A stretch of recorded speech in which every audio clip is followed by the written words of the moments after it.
नमस्कार, कैसे हैं? मेरे ख्याल से अच्छे होंगे। यूपी पीसीएस 2026 का एग्ज़ाम आप देने जा रहे हैं और इस एग्ज़ाम में अगर आपने 100 से नीचे क्वेश्चन करने का सोचा, सही करने का, तो आपका सिलेक्शन अधर में लटका रहेगा। होगा, नहीं होगा ये आप कुछ कह नहीं पाएँगे क्योंकि इधर परीक्षाओं में कट-ऑफ भी हाई गए हैं, क्वेश्चन चेंज हुए हैं, कई बार रिज़ल्ट में बहुत बड़ा फेरबदल आपको देखने को मिला है। आप ये सर्च करते रहते हैं कि एग्ज़ाम कब होगा, फॉर्म कब आएगा, लेकिन सबसे ज़्यादा ज़रूरी है सिलेक्शन के लिए वो स्ट्रेटजी जानना जिसके बलबूते पर आप 105 100 से ऊपर क्वेश्चन सही कर पाए निगेटिव मार्किंग के बाद। और ये आपको कैसे पता चलेगा, ये हम आपको बताने जा रहे हैं। अगर आप इस चैनल पर नए हैं, इस चैनल को सब्सक्राइब कीजिए। स्ट्रेटजी वीडियो हो, चाहे पीवाईक्यू क्वेश्चन हो, चाहे करंट अफेयर की बात हो और चाहे किसी सब्जेक्ट को पढ़ने की बात हो, प्रीलिम्स की बात हो या मेंस की बात हो, आईएएस प्रेप आपको सब कुछ देगा। चलिए शुरू करते हैं इस वीडियो को। हमने ये जो नब्ज टटोली 2015 से 2025 के पेपर्स का सूक्ष्म विश्लेषण किया, तो हमने देखा कि 100 से ऊपर स्कोर करना केवल मेहनत करने पर डिपेंड नहीं करता है। इसके लिए आपको स्मार्ट पैटर्न अपनाना पड़ेगा और हमने जो रिकॉग्नाइज किया वो हम आपको बताने जा रहे हैं। 2018 के पहले का पैटर्न आप देखेंगे, वन लाइनर पैटर्न था, डायरेक्ट वन लाइनर क्वेश्चन आपको मिलते थे, आप रटते थे, पुराने क्वेश्चंस देखते थे, करके चले आते थे। 2018 के बाद निगेटिव एरा जब शुरू होता है तो उसमें कई परिवर्तन आपको देखने को मिलते हैं। पेपर्स की जो अब प्रवृत्ति है वो एनालिसिस की हो जाती है, पेपर की जो अब प्रवृत्ति है वो लेंदी हो जाती है। पेपर में अब आपको कथन कारण के क्वेश्चन ज्यादा मिलने लगते हैं, स्टेटमेंट बेस्ड प्रश्न बढ़ जाते हैं, कौन सा सही है कौन सा सही नहीं है ऐसे क्वेश्चनों की भरमार हो जाती है और ये जो शिफ्टिंग होती है ये प्रॉब्लम खड़ी कर देती है। प्रश्नों की प्रकृति की अगर हम बात करें तो हमको मिलते हैं क्रोनोलॉजी वाले प्रश्न, हमको मिलते हैं मैच द लिस्ट वाले प्रश्न, हमको मिलते हैं असर्शन रीजन वाले प्रश्न, हमको मिलते हैं नॉट करेक्टली मैच वाले प्रश्न। इतिहास की घटनाएं उठाई जाती हैं, आपसे क्रोनोलॉजी पूछी जाती है, तो पढ़ते समय आपको अगर क्रोनोलॉजी के साथ पढ़ना है, क्रोनोलॉजी के अकॉर्डिंग चीजों को तैयार करना है, ये आपने ध्यान नहीं दिया तो आपको पेपर में दिक्कत होती है क्योंकि केवल नॉलेज से पेपर कभी सही नहीं होता है। तो आपको ये काम ये करना है। दूसरा काम करना है, मैच द लिस्ट वाले क्वेश्चन को बहुत अच्छे से तैयार करना है। कई बार पुराने प्रश्नों में एक ऑप्शन मैच करते थे, हो जाता था, लेकिन अब ऐसा नहीं होता है। कई बार दो तो सब में करने पड़ते हैं, कई बार तीन तक मैच करने पड़ते हैं। तो यहां पर भी आपको क्वेश्चन स्पीड में कैसे करेंगे और कैसे गलतियां हो जाती हैं इसको पकड़ना पड़ेगा।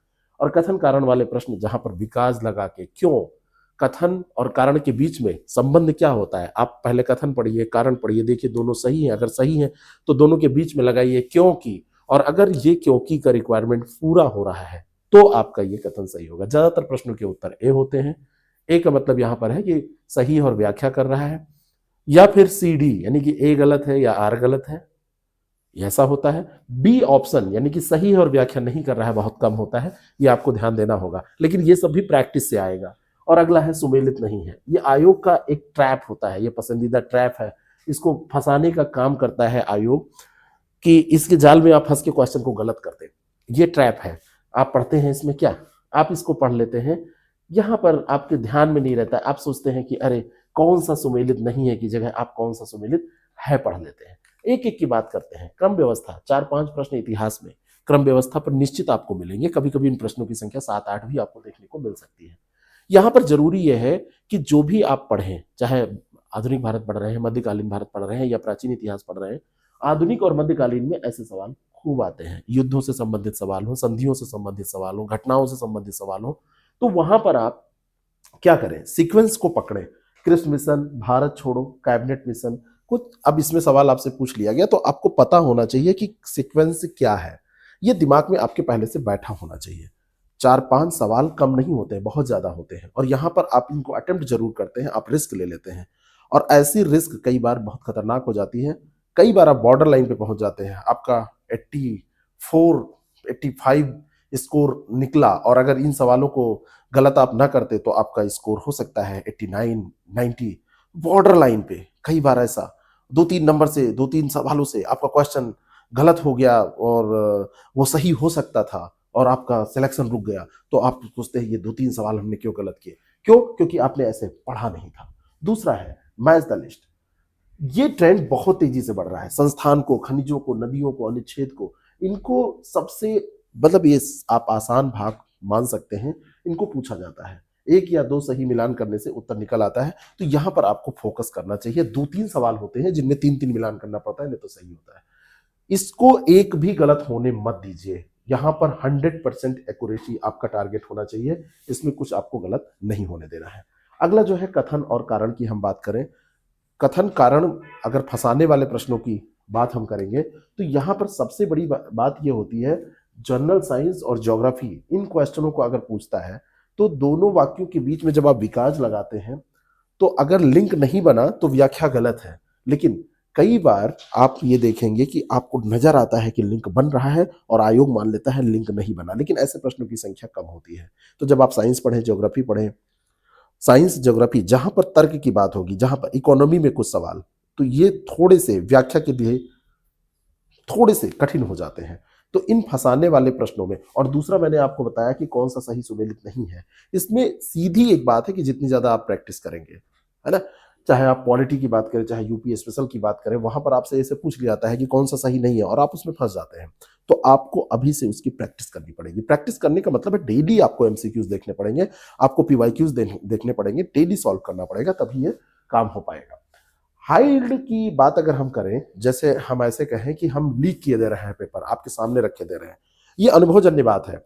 एनालिसिस करने से ये चीजें आपके सामने आई हैं। इससे ज्यादा मैं निकाल के दे देता हूं जब आप किसी प्रोग्राम में हमारे साथ होते हैं, हम आपको और ज्यादा अच्छे से बता पाते हैं। 150 में 40-50 प्रश्न ऐसे होते हैं जिनको बाय हार्ट आप अगर उनको तैयार कर लें, बिल्कुल याद कर लें, तो वो मिलते ही हैं। एनवायरमेंट के क्वेश्चन, साइंस के क्वेश्चन, पॉलिटी के क्वेश्चन, ज्योग्राफी के क्वेश्चन, हर साल कुछ ऐसे हैं जो रिपीट होते रहते हैं, पूछे ही जाते हैं। हर दूसरे साल वो आपको नजर आ ही जाएंगे पेपर में। अब ये तो नहीं पता है कि कौन सा क्वेश्चन इस बार आ जाएगा, कौन सा क्वेश्चन अगली बार आएगा, लेकिन अगर 2-4 सालों के पेपर की हम बात कर लें, 10 साल के पेपर का पूरा एनालिसिस कर लें और उसके बाद में हम कोशिश करें तो ये क्वेश्चंस हमारे आते ही हैं, एनवायरमेंट, पॉलिटी, साइंस और ज्योग्राफी से। अब इनको हमको हर हाल में तैयार कर लेना चाहिए। जैसे ज्योग्राफी से पहले हम एनवायरमेंट की बात करने जा रहे हैं, उसके बाद में हम साइंस और ज्योग्राफी की भी बात करेंगे। एसटीजी 17 जो 17 गोल है ना, लक्ष्यों के नंबर पर एक प्रश्न लगभग पक्का रहता है। जो प्रोटोकॉल्स है, चाहे मॉन्ट्रियल की बात करें, चाहे क्योटो की बात करें, वन्यजीव संरक्षण की बात करें, यहां पर आपको सवाल मिलते ही हैं। हर बार एक आध सवाल यहां पे मिल जाते हैं। पोल्यूशन की बात करें तो बायो इंडिकेटर्स हैं, लाइकेन की बात हम करते हैं, ग्रीन हाउस गैसों की बात करते हैं, एक सवाल मिल जाता है। तो आप इसको क्यों ना पढ़ के जाए, इसको इस तरीके से क्यों ना तैयार करके जाए कि 3-4 सवाल यहां से आपके हर हाल में पक्के हो जाए। पॉलिटी की जब हम बात करते हैं तो शेड्यूल से एक प्रश्न लगभग पक्का रहता है, भाग से एक प्रश्न लगभग पक्का रहता है। भाग 9 आपसे कितनी बार पूछा गया, 9A कितनी बार पूछा गया है, तो आप भाग को क्यों ना तैयार करके जाए। आर्टिकल्स आप 1 से लेकर 51A तक तैयार करिए, राष्ट्रपति, राज्यपाल और इन चीजों को भी तैयार कर लीजिए, तो आपको 1 से 51 तक 1-2 सवाल मिल जाएंगे। राष्ट्रपति, राज्यपाल आप तैयार कर लेंगे, उनसे सवाल आपको मिल जाएंगे। इतने कम में आप बहुत कुछ निकाल कर ऐसा कर सकते हैं कि आपका स्कोर जो है 100 से ऊपर पहुंचेगा। आगे अगर हम बात करें, साइंस, बायोलॉजी, विटामिन्स, हार्मोन्स, बीमारियों से, वायरस, बैक्टीरिया से हर बार सवाल आते हैं कि नहीं आते हैं। फिजिक्स में सवाल पूछेगा तो कहां से पूछेगा, प्रकाश से पूछेगा, मात्रक से पूछेगा, है ना। प्रकाश वर्ष की बात, जैसे मात्रक है, प्रकाश वर्ष है, पारसेक है, ये सब पूछा जाता है कि नहीं पूछा जाता है। और कुछ अप्लाइड फिजिक्स के सवाल। ज्योग्राफी में बात करें तो मिनरल से सवाल हर बार आते हैं, है ना। भारत और विश्व में जो भी शीर्ष उत्पादक हैं उनको आप तैयार करिए, है ना। सबसे पहले इसकी जरूरत होती है कि आप इसको अपडेट करके तैयार कर लें। एग्जाम के पहले हम आपको बहुत सारे क्वेश्चन ऐसे कराते हैं। एग्जाम के पहले हम लगातार एक सीरीज चलाते हैं जिसमें हम लगभग 3-4 वीडियोस के माध्यम से आपको डेटा अपडेट कराते हैं। क्यों कराते हैं? क्योंकि यहाँ से सवाल मिलते हैं। आरओ 2023 का जो दोबारा एग्जाम हुआ, उसके पहले लोग कह रहे थे कि अब जनसंख्या नगरीकरण नहीं पूछा जाता है, हमारे यहाँ उसको पूरा कराया गया। 100 क्वेश्चन की एक पीडीएफ, और उनमें से सीधे मैं आपको दिखा दूंगा लगभग 8-10 सवाल ऐसे पूछे गए, सीधे सवाल 8-10 पूछे गए। तो भूगोल में चाहे आप लोकल वंश की बात करें, चाहे ट्राइब्स की बात करें, चाहे आप खनिज की बात करें, भारत और विश्व दोनों की बात मैं कर रहा हूं, अगर इतना ही आप तैयार कर लेते हैं तो 7-8 प्रश्न आपको मिल ही जाते हैं। बात समझ में आई? इसके आगे अगर हम बढ़े, यूपी स्पेशल, यूपी स्पेशल से सवाल डायरेक्टली भले आपको ऐसे न लगता हो कि यूपी स्पेशल से बहुत ज्यादा पूछे गए हैं, लेकिन कुछ सवाल ऐसे होते हैं जिनको आप इतिहास के तौर पर यूपी में पढ़ते हैं, और वो जब पढ़ रहे होते हैं तो इतिहास आपका तैयार हो रहा होता है भारत का, ऐसा भी होता है। कई बार आप यूपी स्पेशल में कुछ चीजों को छोड़ के जाते हैं, जैसे ओडीओपी। अब ओडीओपी से मैच करने वाले क्वेश्चन कितने पूछे जाते हैं, लेकिन बहुत सरल नहीं पूछे जाते हैं, कई बार कठिन पूछ लिए जाते हैं। यूपी का सेंसस आपका अगर तैयार है तो उससे लिटरेसी से, उससे सेक्स रेशियो से, डेंसिटी से कितने सवाल पूछे जाते हैं हर बार। तो इनको आपको छोड़ के नहीं जाना है ना। हमको हमेशा टॉप एंड बॉटम इनको याद रखना है, शीर्ष और न्यूनतम इनकी हमेशा बात करनी है। जितने भी आंकड़े हैं, जैसे आप पहला और अंतिम पढ़ते हैं ना, लेटेस्ट पढ़ते हैं, ठीक इसी तरीके से ये भी आप तैयार रखिए, टॉप और बॉटम भी आप तैयार रखिए। तो यूपी के 75 जिले में कहाँ कहाँ पर ओडीओपी क्या है।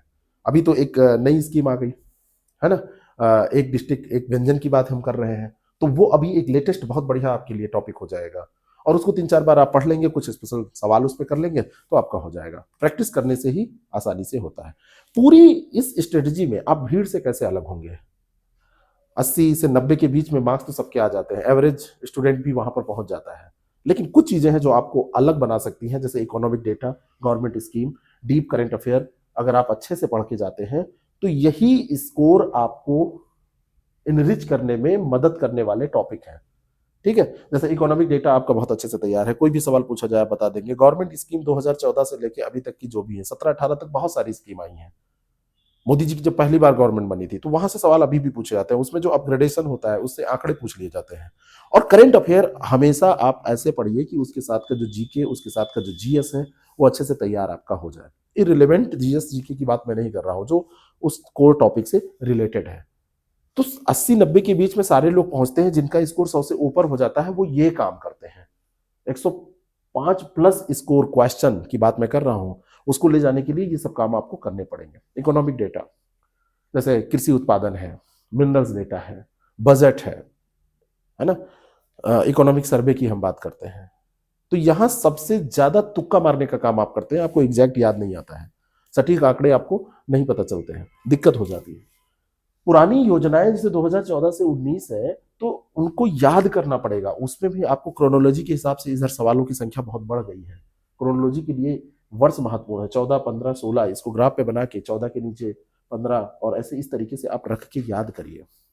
इसमें मेमोराइज आपको करना पड़ेगा, प्रारंभ वर्ष क्या है, लॉन्च वर्ष उसका, उसके ये सारे काम कई बार जब आप करते हैं तो आपको बड़ा टाइम लगता है। हम लोग इसको करके दे रहे हैं तो आप लोग उसका लाभ उठा सकते हैं। हमारा एक कार्यक्रम है उम्मीद, अभी स्टार्ट होने जा रहा है, बिल्कुल स्टार्ट होने जा रहा है। 90-100 दिनों तक जब आप हमारे साथ इसमें रहेंगे, टेस्ट और डिस्कशन प्रोग्राम है ये। 105 प्लस क्वेश्चंस, 110 तक क्वेश्चंस, 110 से ऊपर क्वेश्चन तक का स्कोर इस बैच के लोगों का आया है, पिछली बार का हमारा एक्सपीरियंस रहा है। तो आप जब इसको करेंगे, रेगुलर करेंगे, हम आपको ये नोट्स देंगे, हम आपको रेगुलर प्रैक्टिस कराएंगे, हम आपको जहां जहां पे कमियां आपकी होंगी वो दूर करेंगे, तो ये आराम से ये स्कोर हो जाएगा, है ना। ये नहीं किसने जीता काफी नहीं, आपने पढ़ लिया ये अवार्ड किसने जीता है। अब सवाल घुस के पूछता है, पुरस्कार की राशि किसमें किसमें बांटी गई, है ना। बानू मुस्ताक के बारे में ही नहीं पूछता है, आगे बढ़ के भारत की रैंक क्या है, रैंक जारी कौन करता है, पहले स्थान पर कौन है, ये भी जानना पड़ेगा। पुरस्कार अगर मिला है तो पुरस्कार देती कौन सी संस्था है, ये भी जानना पड़ेगा। पुरस्कार में राशि कितनी होती है, मोटे तौर पर दिमाग में इसको आपको रखना पड़ेगा। इंडेक्स ऐसे आपने पढ़ लिया, ये पहला है, दूसरा है, बहुत सारी किताबें मार्केट में ऐसी हैं जिनमें सूची के रूप में दिया होता है। ठीक है, पढ़ने के लिए वो बड़ी अच्छी किताबें हैं, लेकिन कई बार उससे नुकसान ये होता है कि उसका जो कॉन्सेप्ट वाला पोर्शन है वो तैयार नहीं हो पाता है। आप 100 प्लस 105 प्लस क्वेश्चंस अगर सही करना चाहते हैं, दो चीजें आपको बताता हूं। सबसे पहले आप पीवाईक्यू पे बिल्कुल मास्टरी हासिल करिए। कितना भी लोग कहें कि पीवाईक्यूज नहीं पूछे जाते हैं, मैं कह रहा हूं 40% वेटेज अभी भी वहीं से आपको मिलेगा। आप कोई भी पुरानी किताब उठाइए, चाहे घटना चक्र उठाइए, चाहे आप किसी भी अन्य पब्लिकेशन की उठाइए, पुराने सवालों को केवल पढ़िए नहीं, उसके एक्सप्लेनेशन को आप तैयार करिए। केवल आपको एक ऑप्शन का एक्सप्लेनेशन नहीं, जो 3 अन्य ऑप्शन दिए हैं उनको भी जस्टिफाई करना है, अपने दिमाग में रखना है। शॉर्ट नोट्स, उसमें जो क्वेश्चन बिल्कुल नहीं आते हैं उनका शॉर्ट नोट्स बनाइए, अच्छे से तैयार करिए उसको। और करेंट अफेयर में अभी से रेगुलर पढ़िए, और परीक्षा के 20 दिन पहले जब केवल आप तभी पढ़ते हैं तब दिक्कत हो जाती है। अभी से आप मांझना शुरू कर दीजिए, हम भी इसको लगातार करा रहे हैं, घटनासार हम करा रहे हैं, हमारा करंट अफेयर वैसे भी चलता रहता है। यूपी का करंट अफेयर आपके लिए आने वाला है, नवंबर से पूरा कंटिन्यू आएगा। तो इन सारी चीजों को आप बार बार पढ़िए मटिए, और जब इस बिल्कुल एग्जाम आपका नजदीक आ जाए, तब आप इसको मत डालिए, बिल्कुल बिल्कुल आप इसको घोंट कर पी जाइए, क्योंकि 30 से 35 सवाल इसमें आते हैं और जब 28 29 सवाल 30 सवाल आपके सही हो जाते हैं इनमें, तो आपका स्कोर जंप कर जाता है। बात समझ में आई? बिल्कुल आप ऊपर पहुंच जाते हैं। और ये जो है फोकस टॉपिक कुछ है, लस ग्रीन एरियाज हैं, उनको भी आपको तैयार इसलिए करना है क्योंकि कम सिलेबस में सबसे ज्यादा स्कोर ये देते हैं। ये चीज आप लोग जान नहीं पाते हैं, कोई आपसे बताता भी नहीं है। आपको मेहनत यहां पे कम करनी है और लेकिन आपको क्वेश्चन ज्यादा मिलेंगे। सिलेबस आपको कम पढ़ना है, सेंसस है, एनवायरमेंट है, साइंस है, यहां पे बहुत कम मेहनत आपको करना है। आप साइंस से दूर मत भागिए, साइंस में बहुत कम पढ़ना है। इतना आप क्वेश्चन देख डालेंगे, 2000 क्वेश्चन देख डालेंगे, उसी में से 20 क्वेश्चन आपको मिल जाएंगे। 2000 भी नहीं देखने हैं और कम हो जाएंगे क्योंकि रिपीटिशन भी उसमें होता है। और एलिमिनेशन टेक्निक आप रेगुलर डेवलप कीजिए। बहुत सारे लोग कहते हैं हाँ एलिमिनेशन क्या होता है, ये होता है, हम एग्जाम में जाके कर लेंगे। ऐसे एग्जाम में नहीं होता है। आपको एलिमिनेशन टेक्निक का भी इस्तेमाल करना होगा। क्यों? क्योंकि मैं यहां पर आपको यह बताना चाहता हूं कि बहुत सारे सवाल ऐसे होते हैं, 10% सवाल, जो अगर ये टेक्निक आप लगा देते हैं तो दो विकल्पों को काटने के बाद अगर आपके सामने दो विकल्प बचते हैं तो उसको अटेम्प्ट करने का रिस्क आप ले रहे हैं कि नहीं। क्योंकि यहां पर जो रिस्क होता है, रिस्क रिवार्ड ऐसे वर्सेस चलते हैं। एक तरफ रिस्क है, एक तरफ रिवार्ड है। एक तरफ आपको क्वेश्चन सही होगा तो मार्क्स मिलेंगे और एक तरफ आपका क्वेश्चन अगर गलत हो गया तो आपको क्या, निगेटिव मार्किंग, मार्क्स कटाना पड़ेगा। दूसरा क्वेश्चन जो आपने सही किया है, ये प्रैक्टिस से आता है। ये जब हमारे साथ रेगुलर प्रैक्टिस करेंगे, डेली टेस्ट आपका होगा, डेली इसमें आप सुधार करेंगे, डेली आप अटेम्प्ट करेंगे क्वेश्चन और डेली डेली डेली डेली आप सुधार करते चले जाएंगे, तब ये आपको आ पाएगा। बात समझ में आ रही है? तो रिस्क और रिवार्ड इसमें प्रॉफिट हो जाता है, लेकिन ऐसे नहीं। लोग कहते हैं अंधी मारने के तरीके, अंधी मारने के कोई तरीके नहीं होते हैं, तुक्का मारने के कोई तरीके नहीं होते। तुक्का वहां पे मारा जाता है जहां पे आपको ज्ञान होता है। इत्तेफाक बस वहां पे कंफ्यूजन हो रहा है तो आपने मार दिया तो वो सही हो गया। प्रोबेबिलिटी यहां पर होती है आपके पक्ष में, लेकिन तभी जब आप प्रैक्टिस किए रहते हैं। ठीक है? तो ये सारी चीजें जितनी आंकड़े वाली चीजें हैं, सेंसस है, अर्बनाइजेशन है, इन सारी चीजों को, जो आंकड़े वाले प्रश्न है, जो क्रोनोलॉजी है, इन सारी चीजों को आप बिल्कुल उंगलियों पे रखिए। ये हमारे तरफ से आपके लिए प्रो टिप है कि इनमें कोई वो नहीं होना चाहिए, अच्छा ये होगा कि ये होगा, नहीं। खनिज के आंकड़े हैं आपके, सब तैयार हैं। बजट का है पूरा आंकड़े वाला, सब तैयार है। जितने भी हिस्ट्री की क्रोनोलॉजी है सब आपकी तैयार है। कोई सवाल आपसे पूछो, और जहां पे कॉन्सेप्ट की जरूरत है, कॉन्सेप्ट भी आपने तैयार कर लिया। परीक्षा के बिल्कुल आखिरी हफ्ते के लिए इनको आप रखिए रिवीजन करने के लिए, लेकिन आप उसी समय पढ़ने के लिए रख देते हैं तो दिक्कत हो जाती है। क्योंकि स्मार्ट वर्क ज्यादा जरूरी है, ये हार्ड वर्क पर भारी पड़ जाता है। जैसा मान लीजिए कि यहां से आपको गोरखपुर जाना है, तो रास्ता हो सकता है एक सीधा, और एक रास्ता होता है कि यहाँ से आप दिल्ली चले जाए और दिल्ली से आप वहाँ प्लेन पकड़े, उसके बाद में फिर कहें कि चलो चेन्नई चलते हैं, चेन्नई घूम के फिर वहाँ से वाराणसी चलेंगे, वहाँ से चले आएंगे। ऐसे रास्ते पर चलने से कुछ नहीं होगा। आप लखनऊ से अगर जाना चाहते हैं तो लखनऊ से सीधे आप जाइए, शॉर्टेस्ट रूट। शॉर्टेस्ट रूट में भी ध्यान रखिए, उबड़ खाबड़ रास्ता नहीं चुनना है, हाईवे चुनने हैं। आप कहेंगे टोल लगेगा, अरे थोड़ा सा खर्चा कर दीजिए। यही टोल जो होता है, यही जो पैसे खर्च होते हैं, ये कई बार आपकी यात्रा को स्मूथ बना देते हैं। हम लोगों ने कहा कि ये हमारा प्रोग्राम है, ये आप ऐसे ज्वाइन करके इसको कर सकते हैं। लोगों ने कहा अरे ये तो ऐसे कैसे, हम तो सब कर लेंगे। आप कर सकते हैं, बेशक कर सकते हैं, लेकिन ये जो इतनी मशक्कत करनी है, अगर ये हम कर ले रहे हैं तो आपको करने की जरूरत नहीं है। इसे कहते हैं स्मार्ट स्ट्रेटेजी। तो ये जो हमारा 90 दिन का प्रोग्राम है, इसको हमने इसीलिए रखा है कि ये सब काम हम आपके लिए करते रहे, क्वेश्चन फॉर्म करके आपको देते रहे, आपका सब तैयार होता रहे। इतनी साइलेंटली तैयारी हो जाती है, आपको पता नहीं चलता है। पढ़ने का बहाना आपको चाहिए, वो मिलता रहता है आपको। तो अगर आप चाहते हैं तो उस पर मैसेज करके हमारे जो नंबर ये स्क्रॉल हो रहे हैं, आप हमारे इस प्रोग्राम से जुड़ सकते हैं। अभी तो बहुत ऑफर भी चल रहा है। और अगर आप चाहते हैं अपने आप तैयारी करें तो ऐसे ही तैयारी कीजिएगा। कोई समस्या होगी हमसे पूछिएगा, कमेंट करिएगा, हम आपको अगले वीडियो में जरूर बताएंगे। Thank you so much.